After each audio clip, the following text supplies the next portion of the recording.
Hello, my name is Noah Thomas, and this is the project on Transcendentalism. What is Transcendentalism? Well, it is a religious and philosophical movement that was developed during the late 1820s and 1830s in the eastern U.S., particularly around Boston and New England. It is set between spirituality and nature.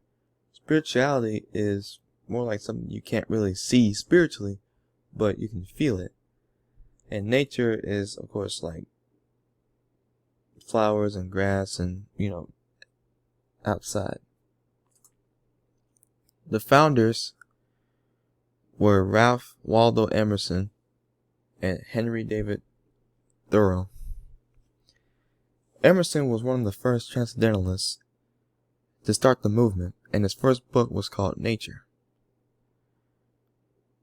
He also founded the Transcendentalist Club, where he would invite some of his other friends or other important transcendentalists, like his friend Henry David and Margaret Fuller. Henry David Thoreau wrote Walden, and in his novel was one quote that is actually pretty popular. It says, "I went to the woods because I wished to live deliberately, to front only the essence of life, and see if I could not learn what it had to teach, and not, when I came to die, discover that I had not lived." That's something I can't really explain, but it's a pretty good quote. And he also often opposed slavery. And he actually wrote a novel about his anti-slavery rally that he attended on July 4th of 1851. Now let's talk about some of the beliefs. Emerson also wrote Oversoul. In Oversoul it says this: "An inner spark contained by and connecting all facets of nature, including humankind, which can be discovered not through logical reasoning, but only through intuition." Now, when he says that, he's basically saying that logic ain't gonna work this out, but only through knowledge will it make sense. Now, with the inherent of goodness of people, it's basically here's the belief. People are inherently good, but can be kind of corrupted by society and logic and intuition and experience.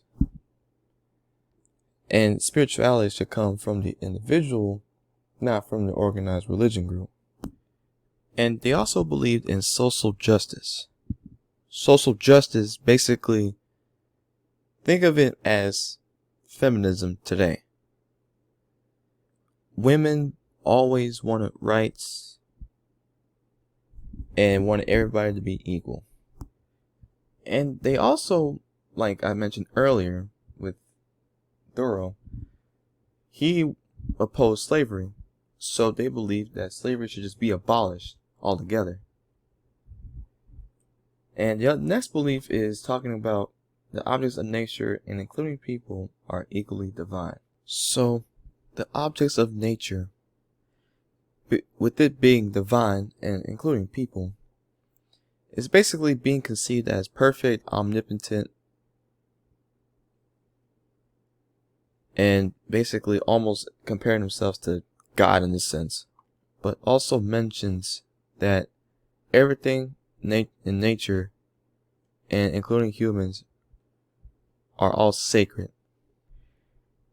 And so they also believed that they think that everything is the real absolute truth in all places and at all times.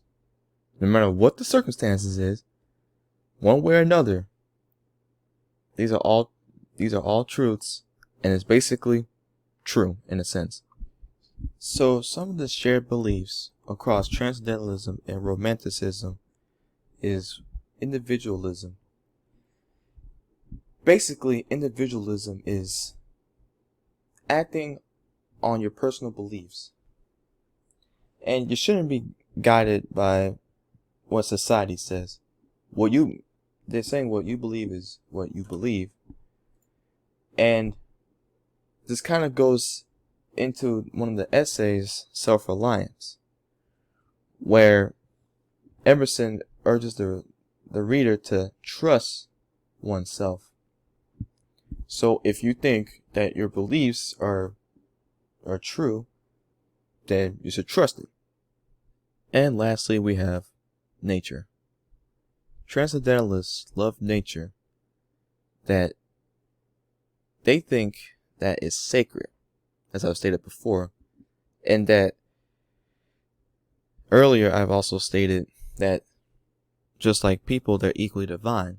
What I mean by that is they think that people and nature connect with each other.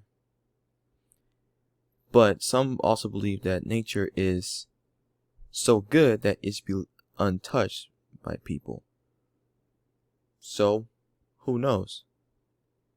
Maybe it was connected through people, maybe it wasn't. And by this point, it's not. But anyways, that's it. And thank you for your time.